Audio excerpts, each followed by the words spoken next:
کسی بھی بہادر اور غیرت مند قوم کو اگر غلام بنانا ہو تو اس کا ایک آسان سا طریقہ ہے، اس کو اس کی ہسٹری بھلوا دو۔ آج ہم ایک ایسے بادشاہ کی بات کریں گے جس نے 20 سال کے اندر خون پسینے سے جدوجہد کر کے اندرونی دشمنوں سے شکستوں، فتوحات، صلیبیوں کے ساتھ جنگیں لڑیں اور ڈٹ کر مقابلہ کیا۔ آخر کار 88 سال بعد بیت المقدس مسلمانوں کو واپس ملا۔ وہ تھے سلطان صلاح الدین ایوبی، اور دوسری طرف امام العسکریہ و جباریہ سلطان الفتحیہ تھاتھیہ و سید حافظ اعلی حضرت field marshal general Asim Munir مدظل علیہ و اہل خانہ اینڈ دیگر المعروف نور جہاں کے اٹامک لونڈے، جنہوں نے ہمیں کہانیاں سنائیں، گھاس کھا کر پیٹ پر پتھر مانڈ کر اٹامک بم بنائیں گے، لوگوں کے کان پھاڑ پھاڑ کر یہ نعرہ لگایا۔ اٹامک بم تو بنا لیا، لیکن آج فلسطینی گھاس کھا رہے ہیں اور پاکستانی مار۔ صلاح الدین ایوبی 1137-38 میں پیدا ہوئے۔ 1169 میں انہیں مصر کی وزارت ملی، یعنی ان کی طاقت کا آغاز ہوا، اور تقریباً 18 سے 20 سال کے اندر انہوں نے بیت المقدس کو فتح کر لیا۔ نور الدین زنگی کی وفات کے بعد موصل، حلب اور دمشق کے حاکموں کے ساتھ جنگیں لڑنی پڑی تاکہ مسلمانوں کو متحد کیا جا سکے۔ پھر اپنا رخ صلیبیوں کی طرف کیا، جن میں یورپ کے تقریباً تمام ممالک کی افواج موجود تھیں، اور اس کے ساتھ ساتھ انگلینڈ، فرانس اور جرمنی کا بادشاہ بھی اندر ہی تھا۔ صلاح الدین ایوبی کو شکستیں بھی ہوئی، لیکن آخر کار 1187 میں حطین کا فیصلہ کن مارکا ہوا۔ انہوں نے 12 دن بیت المقدس کا محاصرہ کیا اور اس کے بعد عام معافی کا اعلان کر دیا۔ حالانکہ اس سے پہلے جب صلیبی وہاں پر پہنچے، انہوں نے مسلمانوں کا سر عام قتل عام کیا۔ کچھ تاریخ کی کتب میں یہ بھی ملتا ہے کہ صلیبیوں نے مسلمانوں کو کاٹ کر کھایا۔ صلاح الدین کا مقابلہ اس طرح کے وحشیوں کے ساتھ تھا۔ یہ سب کچھ ذاتی قربانیاں، حکمت اور ایمان سے ہی ممکن ہوا۔ اب آ جائیے ہمارے والوں کی طرف، نور جہاں کے اٹامک لونڈے۔ 1947 کو اسلامی ریپبلک پاکستان کر کے ایک ملک وجود میں آیا، ایک نئی اسلامی ریاست جس کا وجود صرف اسلام کی وجہ سے۔ قائد محمد علی جناح کی شہادت کے بعد سے حالات ہمیشہ نازک ہی رہے۔ پھر ملک کے 2 ٹکڑے کروا کر لوگوں کو ایک نیا کاکا دیا گیا۔ کاکا مطلب بچہ، کاکا یعنی کہ اٹامک پاور بننا ہے، ہم نے گھاس پھوس کھائیں گے، اٹامک بم بنائیں گے۔ وہ بھی شاید نہ بنتا، ایک سویلین ڈاکٹر عبد القدیر خان ان کا نام تھا، اللہ ان پر رحم کرے۔ ان کی وجہ سے پاکستان نے اٹامک صلاحیت حاصل کر لی، اور 1998 کو گھبراتے بم بھی پھوڑ دیے، اور اعلان ہو گیا پوری دنیا کے اندر پاکستان ایک اٹامک کنٹری بن گیا۔ جرنیلوں نے نور جہاں کے گانے لگا کر ان لوگوں کو اٹامک لونڈے ڈکلیئر کر دیا کہ اب ہم ناقابل تسخیر ہو چکے ہیں۔ خورشی انہیں اس بات کی تھی کہ پہلے کبھی کوئی جنگ جیتے نہیں تھے، اٹامک پاور بننے کے بعد اب کوئی اور جنگ ہوگی نہیں۔ دھماکے کر لیے فلسطینیوں کو، اور پوری دنیا کے مسلمانوں کو یہ ہوا کہ واہ، اب مسلمانوں کا بھی کوئی اٹامک ملک ہے۔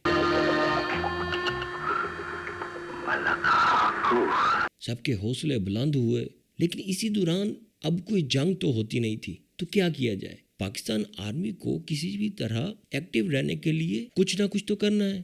تو انہوں نے کیا کیا، ہر سال یا ہر 6 مہینے بعد اپنے ہی ملک کے کسی علاقے کے اندر آپریشن کر دیتے تھے، کیونکہ جنگ کے اندر جب فوج جائے گی، اس کے پاس، فوجیوں کے پاس اتنا تو ہونا چاہیے کہ اس نے کسی بندے کو مارا ہو، اور ہر آپریشن کی مدت کوئی 3 سے 5 سال تک ہوتی ہے۔ مشرف کے دور میں جو آپریشن کیے گئے، اس کے اندر اپنے ہی ملک کے 80,000 لوگ مروا لیے، لیکن ایکسپیرینس بہت ملا۔ دنیا میں واحد فوج کہلائی گئی جس نے اپنے ہی ملک کے اندر بہت بڑی کامیابی حاصل کی۔ جرنیلوں کے سوا عام لوگوں کو کیا پتا بچے دوسرے ملکوں میں پڑھانا کتنا مشکل ہے، اس لیے پاکستان نے بار بار IMF سے قرضے لیے۔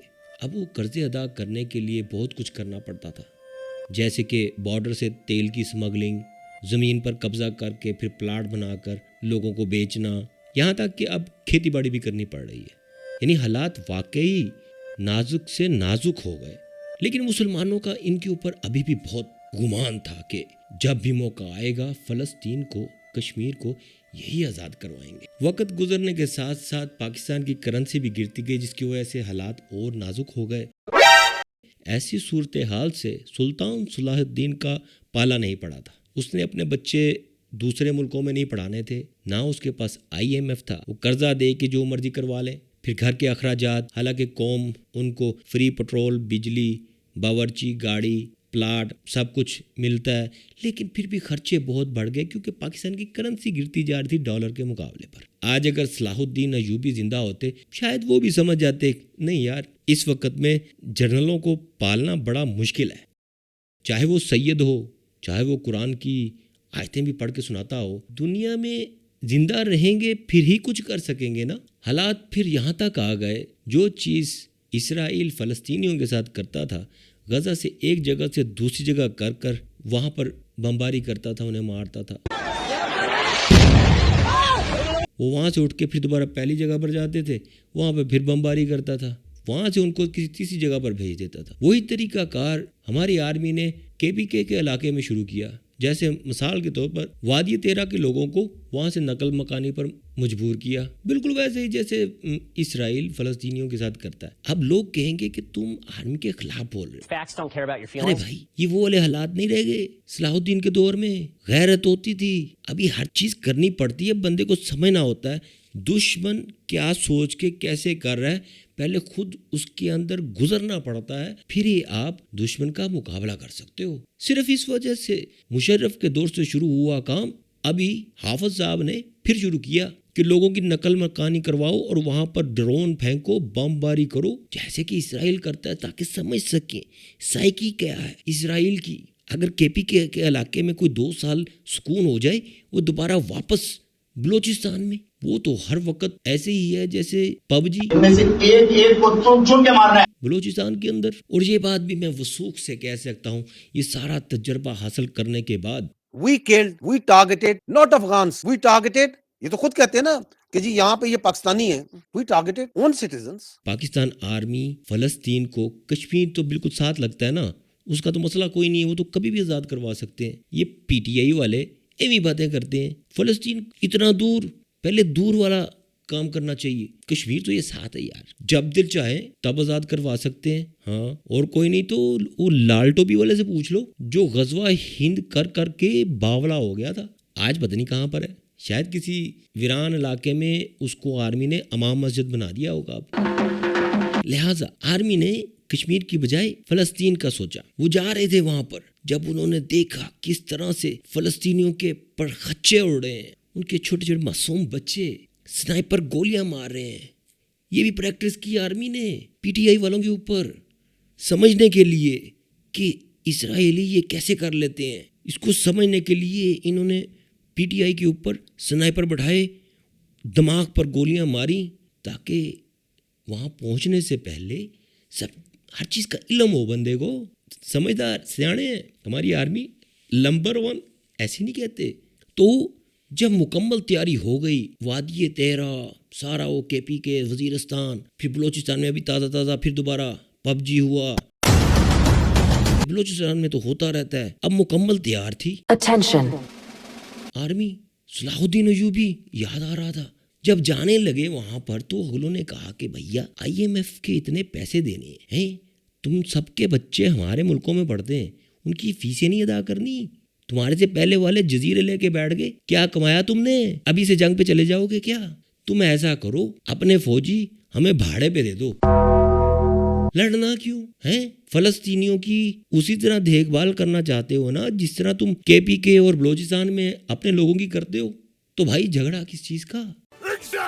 ایسے ہی کرو، ہم سے فی فوجی $10 لو، یہ میں اپنے پاس ہی کہہ رہا ہوں، پتہ نہیں کتنے ملیں گے۔ تو انہوں نے کہا ہوگا کیونکہ سودا مجبوری ہے، حالات بہت خراب ہیں، روپیہ دیکھو کتنا گر گیا ہے، تو انہوں نے کوئی $100 کہے ہوں گے، کرتے کرتے بات بن گئی۔ تو ابھی جا کے وہاں پر تشتریاں لے کر پیش ہوئے کہ جناب دستخط بھی کیے اور ایسے ایسے کر کے دکھائے خوشی سے کہ دیکھو صلاح الدین ایوبی تم نے لڑ کر بیت المقدس آزاد کروایا ہے، کتنا خرچہ کیا، 700-800 سال بعد پھر انہوں نے قبضہ کر لیا نا، فائدہ کیا ہوا صلاح الدین ایوبی؟ دیکھو ہم جائیں گے, اپنے لوگ اپنی آرمی وہاں پر بھیجیں گے, ہمیں پیسے بھی ملیں گے, ہمارے بچے بھی ان کے اسکولوں میں پڑھیں گے, اور ہم نے کرنا وہی ہے جو ہم بلوچستان کے اور پاکستان میں کر رہے ہیں. ہر چیز کی تیاری ہے ہماری. You win. Perfect. اب پھر پی ٹی آئی والے کہیں گے یہ دیکھو, نہیں پی ٹی آئی والے نہیں, یہ جیش ففتیا, کہ دیکھو بات اس کو ابھی بھی نہیں سمجھ آ رہی, کیونکہ یہ اندر سے پی ٹی آئی والا ہے, خان کو ماننے والا, اور اسے یاد بھی نہیں پورے پاکستان میں خان واحد بندہ تھا جو کشمیر اور فلسطین کی بات کرتا تھا, یہاں تک کہ یہودیوں کا سب سے بڑا agent abstain. Insert cash or select payment type.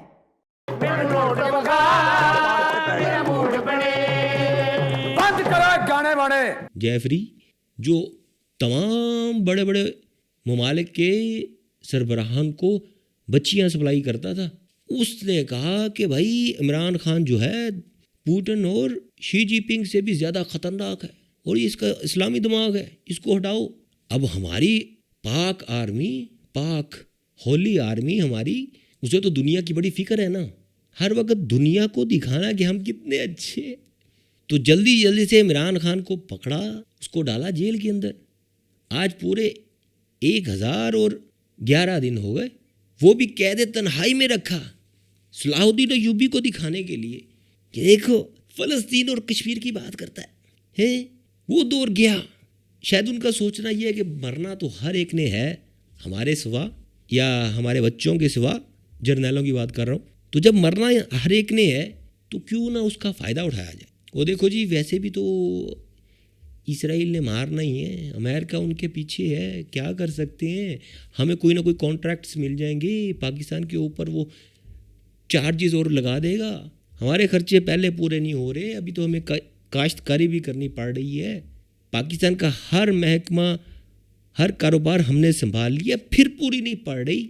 لہٰذا خان کو مثال بنا کے دکھاؤ, اگلے نوازیں گے بھی, اگلے کوئی نہ کوئی تحفہ دیں گے, شاباشی دیں گے, ہو سکتا ہے کسی جرنیل کی بچی کا رشتہ بھی لے لے.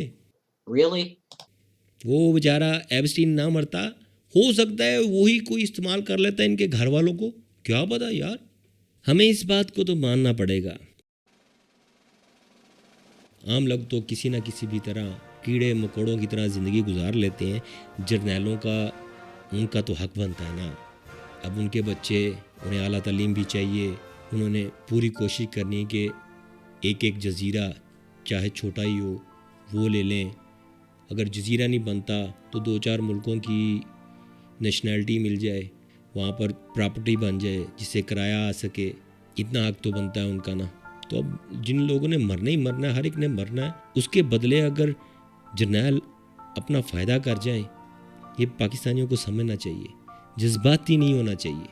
یہ پی ٹی آئی والے یہ سمجھتے نہیں ہیں کہ کتنا مشکل ہے یہ سب کچھ کرنا. آپ کو کیا لگتا ہے یہ بلوچستان میں ایسے تباہی مچا کر, حالات اتنے خراب کر کے, کیا کوئی فوجی خوش ہوتا ہوگا؟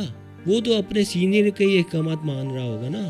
اب وہ جو سینئر بچا رہا ہے اس نے بھی تو اپنا گھر پالنا ہے نا. اگر امن سکون آ جائے تو وہاں پر جو اتنا کاروبار بکھرا ہوا ہے اس سے پہلے والے کما گئے, تو وہ ریٹائر ہونے تک یعنی وہ پہلے چھوڑ دے سب کچھ. Wait, what? اور اس کے بعد آنے والے جو ابھی تک ترقی کا انتظار کر رہے ہیں کہ ہماری بھی پوسٹنگ وہاں پر ہوگی اور ہم بھی کھاپے کھائیں گے, ان کا کیا بیچاروں کا؟ اتنے سال سروس کر لی اسی انتظار کے اندر کہ ہماری پوسٹنگ وہاں پر ہوگی, ہم بھی اپنے بچوں کو باہر بھیجیں گے, باہر پراپرٹیاں بنائیں گے, پاکستان کے اندر پلاٹ تو ملنے ہی ملنے. غزہ والے بیچارے وہ تو ان کی تو زندگی دیکھو نا, جس طرح کشمیری جی رہے ہیں وہ بھی جی لیں گے, ابھی تک جی رہے ہیں نا. ہمارے والوں نے تو بار بار وادی تیرا پہ ایکسپیریمنٹ کر کے بھی قوم کو دکھایا ہے, دیکھو وہ پھر بھی جی لیتے ہیں. پاکستان میں جانور اور انسان ایک ہے, سوائے وردی والوں کے, جرنیلوں کے. انہیں نہ اندر لے کے آؤ بیچارے. دیکھو بار بار بھی کہتے ہیں نا کہ کیا اتنی تنخواہ کے اوپر بارڈر پر جا کر گولی کھا لو گے؟ میں سیدھی بات کرتا ہوں, جو حالات ہے پاکستان کے اندر, جتنے پلاٹ آپ نے ان لوگوں کو دینے ہیں نا, پلاٹ چھوڑو، ابھی آپ نے بلوچستان میں دیکھا کہ وہ عورتیں بندوقیں اٹھا کے پھر رہی ہیں مارنے کے لیے. کیوں؟ تاریخ ہم لوگوں کو پڑھنے نہیں دیتے، ایمان ہم لوگوں میں آنے نہیں دیں گے، کیونکہ ہر مولوی 25,000 کے اوپر بک جاتا ہے.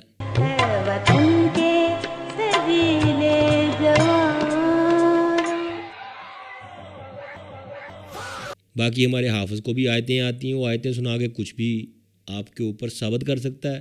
وہ تو سوشل میڈیا کو بھی شیطان ثابت کر سکتا ہے بقول اس کے قرآن سے.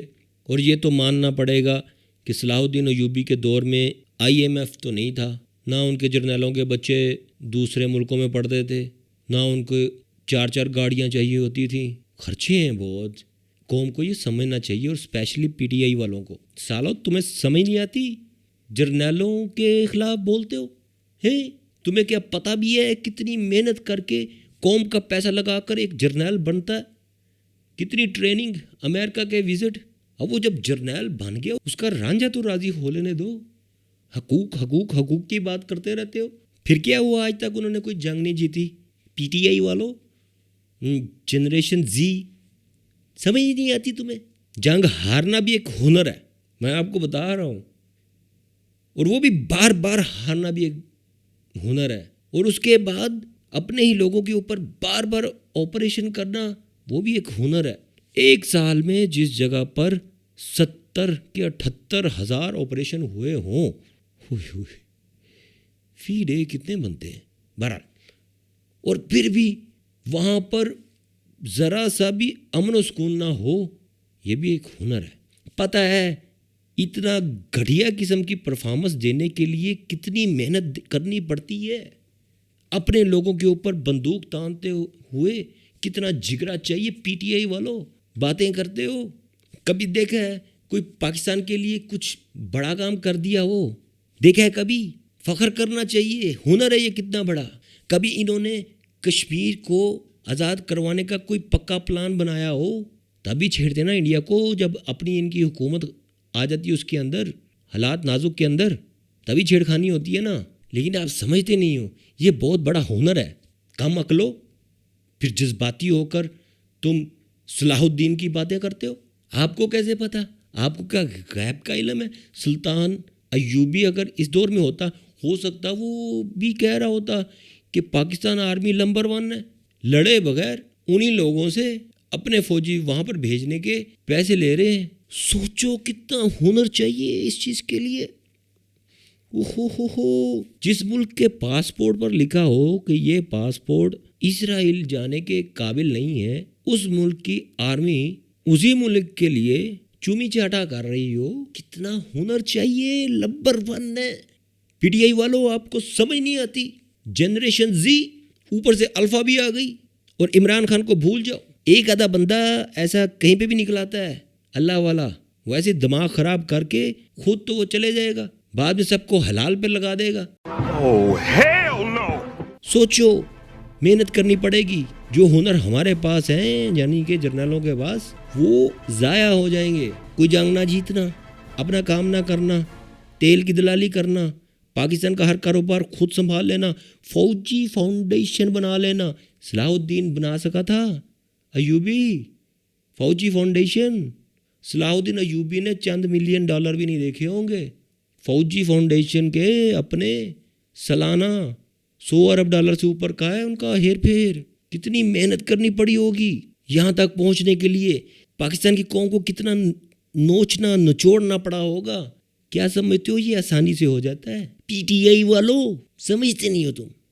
اس لیے پاکستان جیسا ملک جو اسلام کے نام پر بنا، وہاں کی عدالتیں اور حالات دیکھ کر کوئی رنڈی کھانا لگتا ہے. اتنا گھٹیا قسم کی پرفارمنس دینے کے لیے کتنی محنت کرنی پڑتی ہے. جہاں پر کوئی خاتون محفوظ نہیں ہے، کوئی بچہ محفوظ نہیں ہے، اگر کوئی گولی سے بچ گیا وہ گٹر میں گر کر مر جاتا ہے، اس کو صرف پاک فوج سنبھال سکتی ہے. سمجھ رہے ہو؟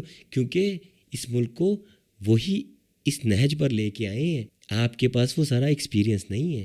یہی چیز اسرائیل اور امریکہ کو فلسطین میں چاہیے. بالکل ایسا سیم ایکسپیرینس. امید ہے آپ سمجھ گئے ہوں گے کہ ہماری آرمی مجبوری کے تحت IMF اپنے بچے، بیویاں، پلاٹ، لگژری گاڑیاں، ان کی وجہ سے مجبوراً وہاں پر جانا پڑ رہا ہے، سمجھ رہے ہیں؟ ورنہ وہ اٹامک لونڈے بننے کے بعد گارنٹی دیتا ہوں میں، نمبر 1 تو وہ پہلے ہی ہے، میں گارنٹی دیتا ہوں جیسے ہی وہ اٹامک لونڈے بنے تھے، وہ آپ کو یاد ہوگا مشرف نے وہ کارگل میں بھی ڈرامہ کیا تھا نا، اپنے فوجی چھوڑ کے بھاگ گیا تھا صرف اس وجہ سے کہ اٹامک لونڈا بن چکا تھا. اگر اس کو وہاں پر غصہ آ جاتا تو کشمیر سارا آزاد کروا لیتا. وہ دنیا کو محفوظ رکھنے کے لیے اس نے اپنے فوجی وہاں پر چھوڑے، مرنے دیے، لاشیں تک نہیں لی. کتنا ہنر ہے، کتنا ہنر ہے پاکستان آرمی کا. PTI والو تم نہیں سمجھ سکتے کتنی عظیم ہے ہماری آرمی. اگر تم اس حالت میں ہو تو تمہیں سمجھ لینا چاہیے آرمی ہی کی بدولت ہو، ورنہ تم خوشحال بھی ہو سکتے تھے، اس کا فائدہ بگڑ جاتے. دیکھو یورپ کی قوموں کو بے راہ روی پر گئے ہوئے ہیں، زندگی کا کوئی مقصد نہیں. آپ لوگوں کا مقصد ہے، ہر روز نکلتے ہو کہ 2 وقت کی روٹی مل جائے. دیکھو کتنا بڑا مقصد دیا ہے آرمی نے. یہ فلسطین فتح کرنے سے بھی بڑا مقصد ہے. یقین نہیں آتا اسی ٹوپی والے کو پھر پوچھ لو، وہ کہے گا بالکل سچ کہہ رہا ہے، حق بات کر رہے ہیں. یہ صلاح الدین ایوبی آزاد کروا کر بس چلے گیا. کیا سیکھا قوم نے؟ لہٰذا سید صاحب جو کچھ، حافظ صاحب جو کچھ کر رہے ہیں بہترین کر رہے ہیں. ہماری طرف سے پرسنلی ان پر بے شمار لعنت.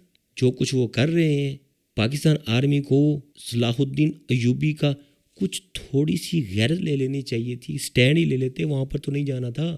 اتنی غیرت تو آ ہی نہیں سکتی، ورنہ کشمیر نہ آزاد ہو گیا ہوتا. وہ بھی مجبوری ہے یار. یہ دیکھو میرے میں وہ کہیں گے کہ تیرے اندر PTI والا کیڑا ہے، پھر اڑ جاتا ہے. اچھی اچھی باتیں کرتے کرتے کہاں سے کہاں چلے جاتا تو. بہرحال اس سے پہلے کہ میرا PTI کا کیڑا جاگے، السلام علیکم ورحمۃ اللہ وبرکاتہ.